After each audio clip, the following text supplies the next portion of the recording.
This is One-on-One.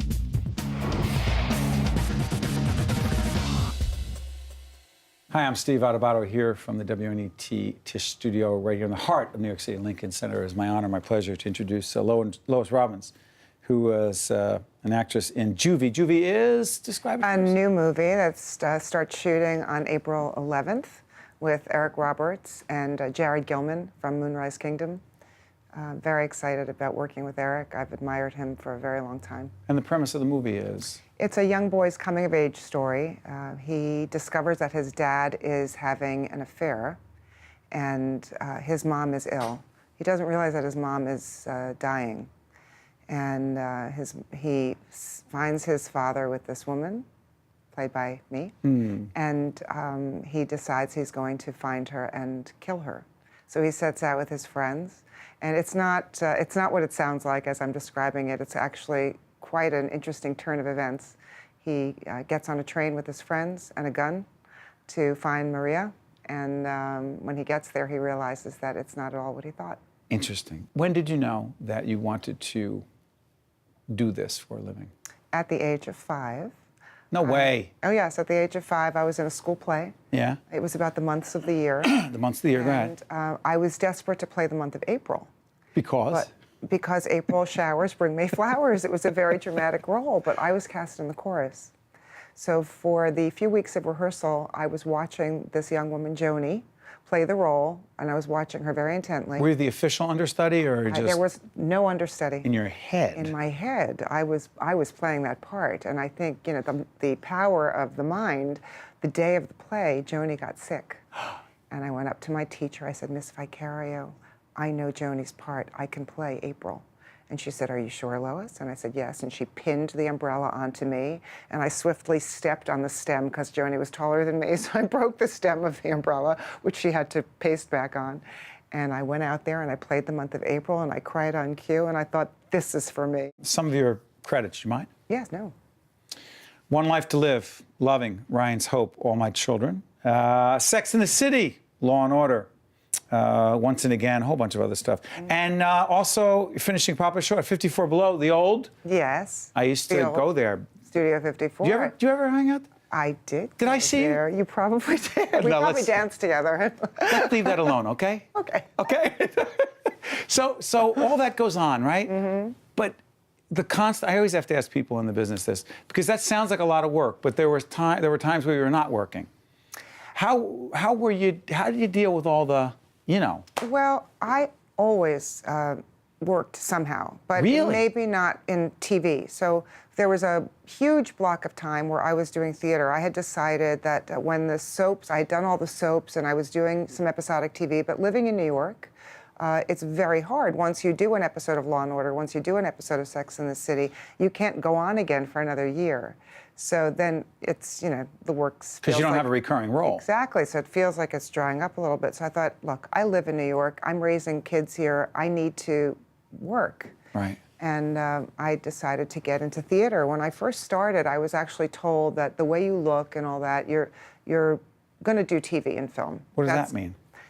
The way you look, what does that mean? You know, the way you look a certain way, they just sort of put you in a box and say, you're going to do TV and film, that's what you should be doing. And I really resented it a little bit. So I dug my heels in and I said, okay, I'm going to make my way into the New York theater scene. So I started building up credits, working out of town, and through, I guess, a lot of tenacity on my own and sending out flyers to people. And this is actually a great story. I was doing a cabaret, and I sent out a flyer, and I happened to reach Richard Maltby with a flyer.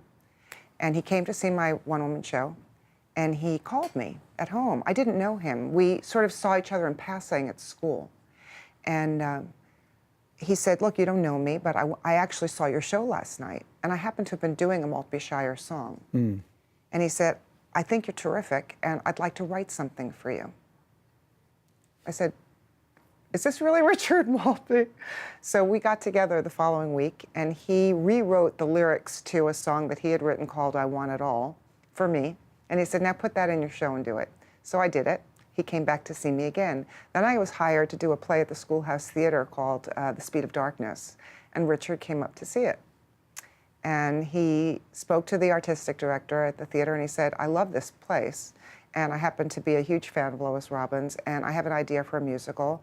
Would you be interested in doing a two-hander here? And they said, a Maltby-Shire musical? Sure. So he crafted this show that I did with Brian Sutherland, directed by Joel Silberman.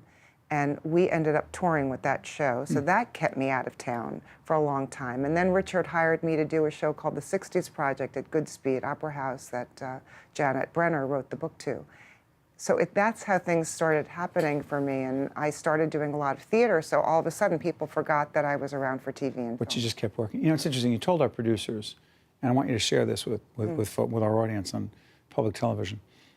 You have to be your own CEO. Absolutely. Make the case. Well, a lot of people, I think, in the entertainment business don't realize that it's a business. And I'm an artist. Come on, you want me to be a business person? But you got to be, because if you're not advocating for yourself and out there working for yourself, you can't depend on your agents only to get you auditions and work. I think most of the work that I've gotten happened because I created relationships with directors, with producers. It's all about branding. Relationships. But the film promotion. happened because I said, you know what, there's this place called One-on-One. I'm going to go there and I'm going to start meeting casting people that I haven't seen in a long time. I went into Adrienne Stern's class. She started bringing me in for all the stuff she was doing, and I booked Blowtorch. Before I let you out of here, you got to do the Meg Ryan thing. 20 seconds. What is it? Meg Ryan is directorial directing her directorial debut called is Ithaca. It takes place in 1942. Met her because a friend of mine is one of the producers on the film. She said, you got to look at Lois Robbins' reel. She's perfect for this role. Meg said, I'd love to meet her, and now I'm doing the job. CEO Lois Robbins is in the house. Juvie starts shooting. April 11th. And the Meg Ryan project is called? Ithaca.